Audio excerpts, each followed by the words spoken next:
Hey, welcome back, guys, to another episode of Savage Grind Podcast. I'm Daniel Joseph. I'm here with my man, Dustin B. What up? We're bringing him back. This is the second time on the show. I really wanted to bring him back because I think the first time we really didn't capture all your story, right? We were just talking about sales and best practices in sales, which we love talking about that. But I really wanted to give my audience the real nitty-gritty, deep down good stuff of what you've been through. I know we've all got a story to tell, but I really like bringing people on the show that have like something of value in their story to offer other people that have been there, been through it, and like maybe are going through it right now, more importantly. Yeah, absolutely. And like trying to help them out and pull them out of that with inspiration and hope, right? So that's what we're all about here at Savage. We're all about each other, giving hope and bringing some value to our audience. And lucky for me, we found you and brought you in the company,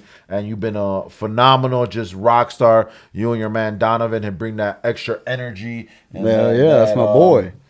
That just, man, like I can't compare it, right? You guys just work really well with one another. Our homeowners are seeing it. You're inspirational to all the other people. So I really wanted to dive in to your story. I know you're a veteran, which is huge, huge, especially when you're in sales, and it's huge for your character, right? It's helped you develop, the disciplines and just that good character that's required, especially in sales. You need to be disciplined and organized and know how to handle and manage your time. And I think we found that we have 3 veterans now within our company, and it's no surprise that those 3 people are all thriving and doing phenomenally well in their sales here. But again, with further ado, Dustin, tell us about it. Like, let my audience know who you are and what you're all about, man. Yeah, man. I'm like I said, my name's Dustin. I'm from Alabama originally. I moved here 2016, 17, so about 5 years ago now. I was, like you said, my backstory. I've had a lot of adversity, and so like for me, I was born premature because my mother was an abuser of substances, right? So there was that struggle. I was passed around through family members a lot as a young child because she was in and out of trouble with the law. I didn't really have a father figure that was really steady, And so when I was about 11, I went into foster care because my mom had kept going in and out of prison. And frankly, none of my family members really wanted to deal with that anymore. Wow. And so, so foster care, I emancipated out of that when I was 19 and graduated high school. But I was a really troubled youth up until probably like 12 or 13. I'd get in a lot of fights. I was a very angry guy, man. Yeah. I lashed out a lot. And I mean, I didn't know any better, right? Yeah, let's talk about your mental state as a young man coming into your adolescence, right? 12, 13, that's like when we need to be parented, right? Yeah, absolutely. And what was your thought process going through like that? I can't imagine. Like, I've been fortunate enough to have both my parents, but I do have a backstory. Like, my parents were there, but they weren't there because they were always working. Yeah. Right. My bless my mother's heart. She always had two to three jobs at any given time. My dad worked at the railroad, and he was always picking up that second shift, overnight shift. So it was bad enough he worked second shift. So like when we would get home from school, he wasn't there, and then he would grab that third shift, would be that overnight shift. But they did their best and they tried their best, to raise us right. But I know maybe not as what you went through, not having that structure and parents in the home there when we get out of school, right? Yeah. Like that's when we need it the most, because that's when the most temptation is for young adults to go hang out and mess around. So, but it's a different mental thing that happens when your parents are not there at all, right? So yeah. Tell us about that. Yeah, so for me, like you said, like a lot of your learning or a good portion or some of it you can attribute to the fact that your parents took some time in and they showed you what right looks like or told you what wrong looks like. And for me, it was a lot more like trial and error, right? Like I didn't know. Like maybe I thought this was the right thing, but then, you find out it's not, and you get berated or for whatever reason, and then you feel like an idiot because they act like you're supposed to know this already, but I'm still figuring it out, man. Right. You know, no one's showing me. So that obviously added tension and a lot more adversity. And you know, for a young guy that didn't have a whole lot of guidance, it was the easiest way to respond to that was anger. Yeah, for sure. Absolutely. I can totally relate to the being an angry adolescent. How did you overcome? Did it take you to adulthood, or like when do you feel like So- your anger issues, or are you still angry though? I'm definitely still angry. It's always every day is. I tell my boy Donovan all the time, man. Anytime I have a problem of adversity right now, the new me and the old me have a conversation on how we're going to handle the situation. You know, so every day it's a struggle. I think that's part of growth and part of self-awareness.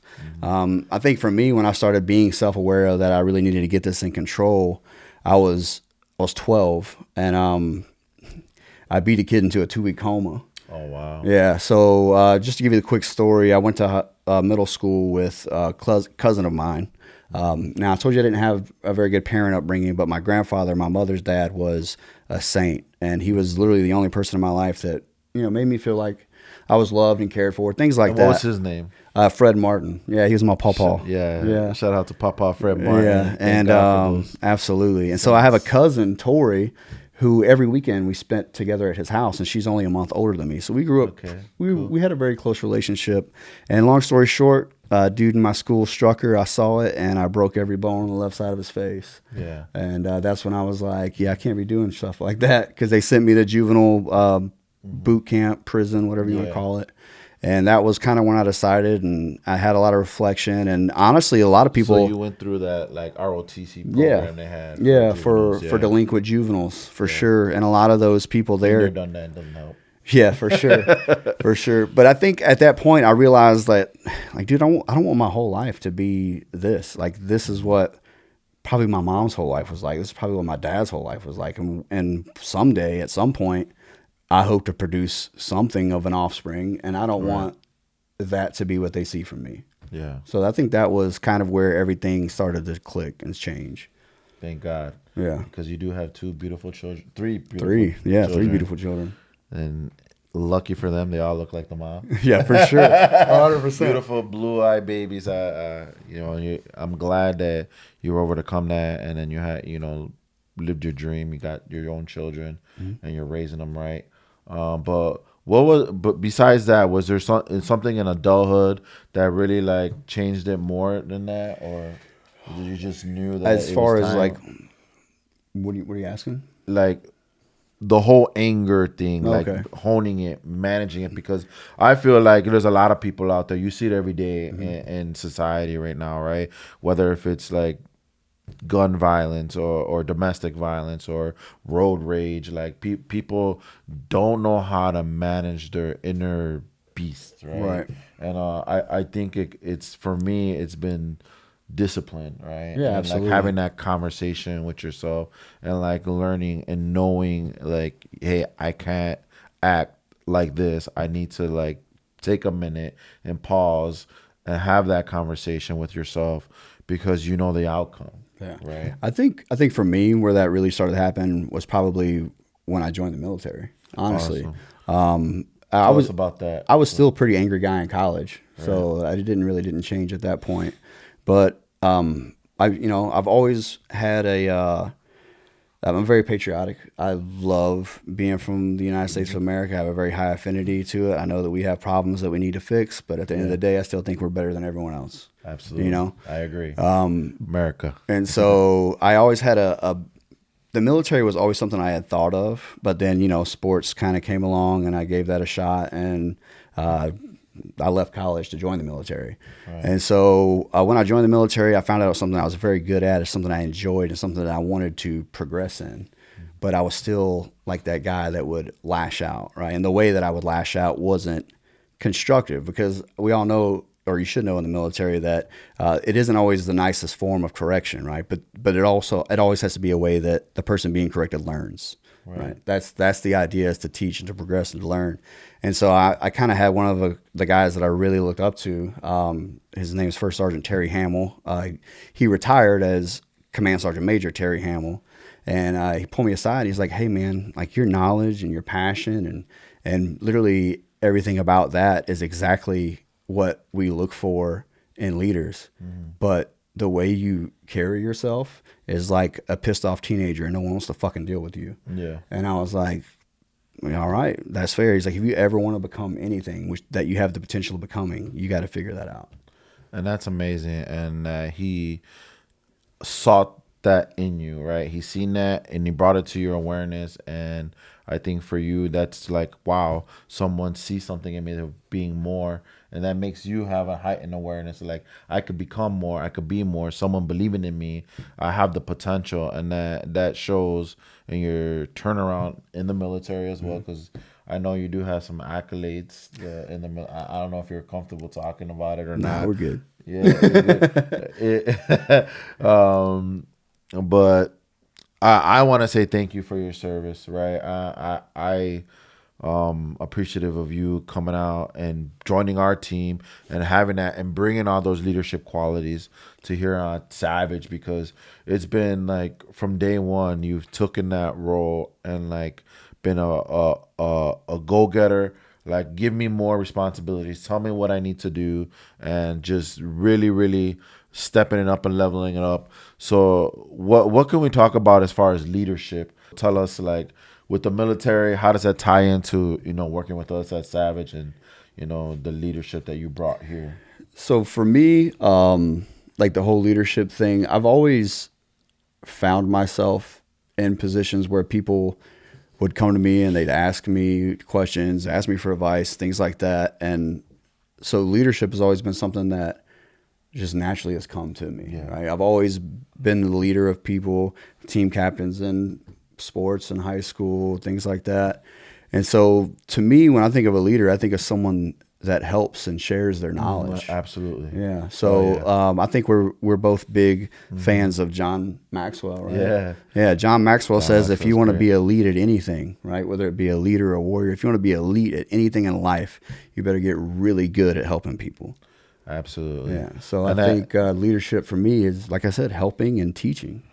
we could talk about a whole hour more about leadership, but a lot of it comes from philosophies and principles that I found, and through John Maxwell's readings as well. But a lot of it's in the scripture and Bible, right? It's about us connecting with people and giving back. You will not find someone that's a great leader that's not about, like you said, giving and helping and sharing their knowledge.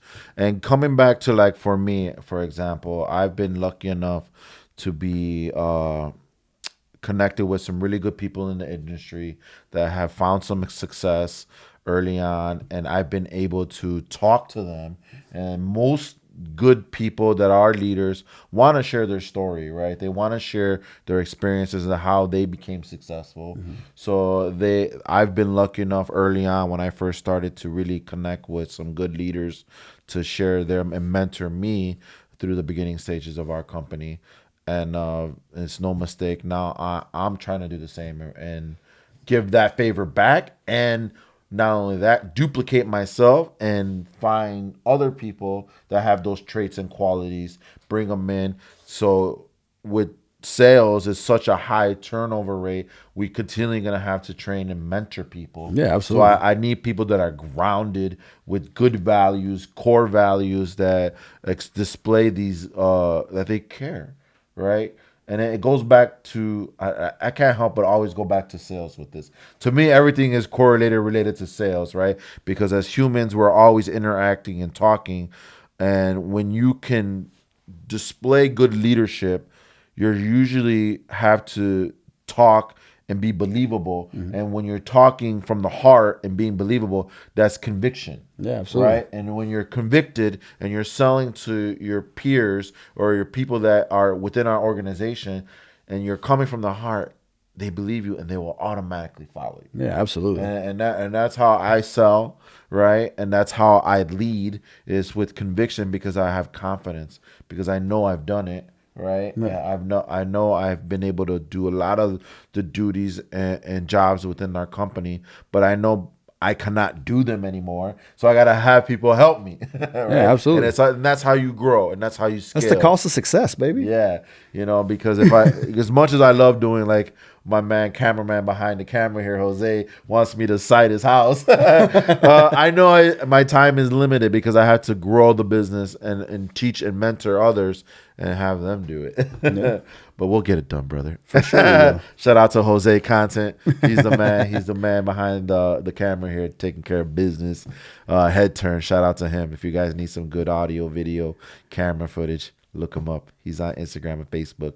Since we're doing shout outs, let's talk about you. You got some really, really cool people you're involved with and you're promoting. So I want you to talk about that as well. Yeah. I'm always big on veterans, helping veterans. Absolutely. You have a program set up, right, for people that were in the military, coming out of the military, correct? And looking for some guidance. Talk about that. So we spoke about Donovan earlier, right? Mm-hmm. So one of the things that's super cool about him, he started a program, this is a not-for-profit, called Veterans Outreach for Kendall County, right? And so, sorry to cut you off. Yeah, go for it. Donovan's actually here. He is here. Let's just show his face real Hop quick. in. I love it, Savage. Yeah. You know, none of this is scripted. None of this. But like, my man. What up? What up? Shout out to you guys. Yep. Should we sing Happy Birthday? Oh, no. You know, we have Donovan here on a special day. It's not only, a special guest here for the second time. It's his birthday today. Thank you. Happy Thank birthday you. too. Appreciate you. All right, I won't cut you off no more. All right. Let's get into it. Awesome. Veterans Outreach for Kendall County, right? So what we do, primarily we try to find physically disabled veterans in our area that can no longer complete either basic home repair tasks, yard cleanups, things like that. And we go and we do it for them, right? And the way we do that is we hold events and parties and things like that as fundraisers, and we take those funds and we use those to buy the materials and things like that, as well as we have in our organization, what is so great about it, I love, is that we have every trade that you can think of involved, right? I used to be a plumber before I came here, right? We have HVAC guys, we have electricians, we have carpenters. And maybe if you're looking to figure out if you qualify for VA benefits, you don't know how that works, my man Donovan used to do that for a living as well. So awesome. If you need, what we want to be able to do is kind of a middleman and an advocate for veterans and to be able to help assist in any way we can to get them the benefits that they deserve. I love it, man. I love it. Thank you for helping out our, veterans coming that not only are disabled, but just in general, right? It's a epidemic. You see a lot of guys come out of military. They don't know where they fit in and where to go.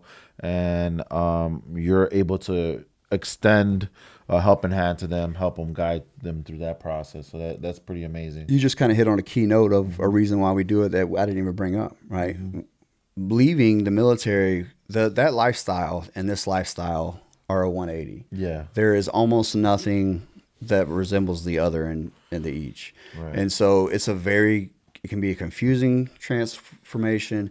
It can be a stressful transition. Yeah. There's a lot of emotions and things that can come about in that. And one thing that helps with that is being around like-minded people, people that have shared the same experiences, people that, have been where you've been. And that's another thing, the camaraderie of still being involved in a group of people that know who you are and know where you're coming from because they've been there too. I mean, it was invaluable to me for sure. Yeah, I love it. Like I think, look at, and if you're a veteran out there and you're looking for a job, please by all means reach out to us at info@Savage Roof Careers and we'll put you on. No, let me correction. Make sure I get that right. If you're a veteran looking for a job, reach out to us at info@savageroof.com and we'll put you on game for sure. I love the leadership qualities you guys display, the conglomerate like you display, to give you a mission and task and we're gonna go get it done. Like I love it. It's what we need to thrive and grow in business.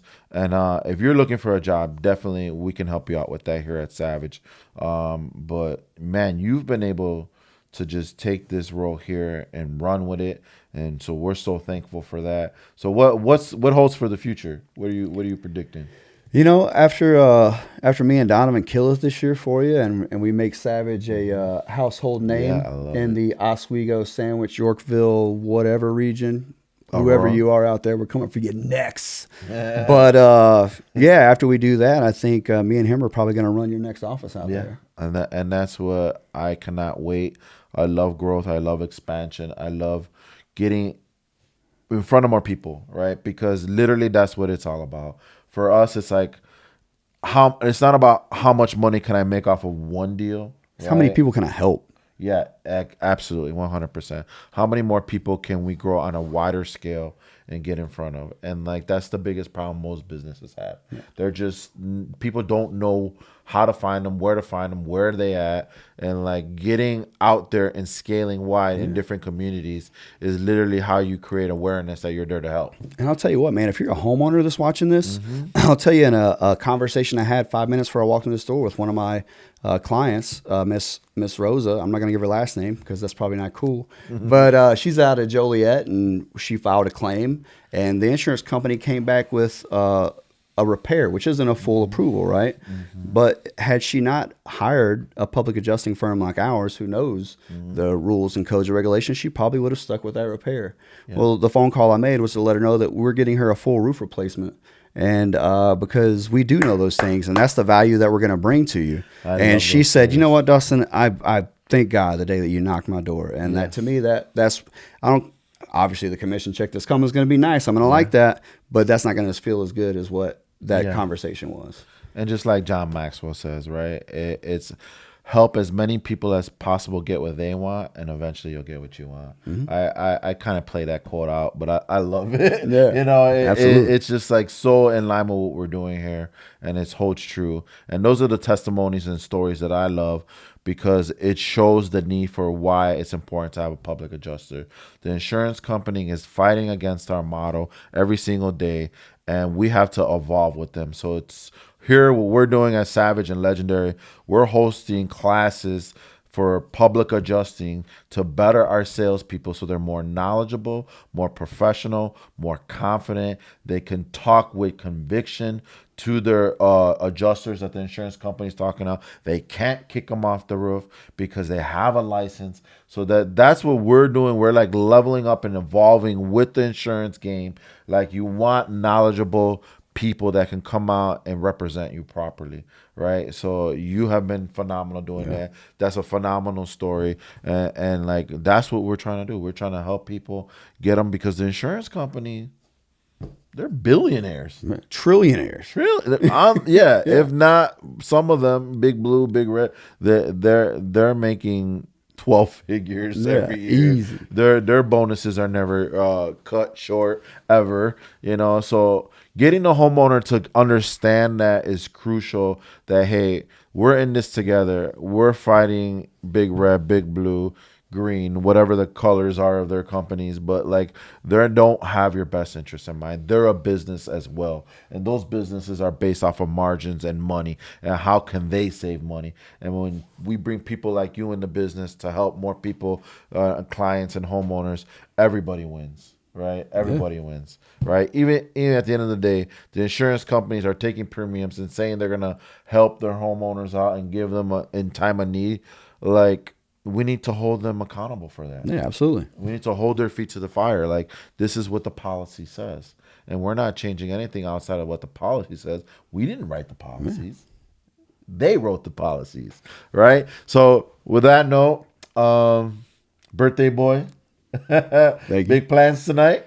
Hang out with the boys, have a few drinks. We'll see what happens. Amen to that, man. I most definitely know it's not going to be an average birthday. Yeah, not for savages like us, boy. So, oh yeah. So look at guys. My man, where can they reach you at, man? If they want to find you. So you can find me on Facebook, Dustin Barger. Pretty simple. Like you said, you can find our veterans program, Veterans Outreach for Kendall County, also on Facebook. Give us a like, tell all your friends about it. Because to me, the most important thing is that I get to help more veterans. So if you're seeing this and you know someone, please let us help them. Absolutely. You got a podcast too? Yeah, me and Donovan and our other boy Jamie, we have a podcast. We're on Spotify, iHeartRadio, Apple Music, or you can tell Alexa, play Dead Opinion Radio. Dude, she'll do it. I've been a guest on Den Opinion Radio. Definitely really, really cool. Go check it out. Check out ours. right? Savage Grind. Absolutely. We're everywhere. Savage Grind Podcast, same thing. YouTube, Facebook, Instagram, Twitter, Snapchat.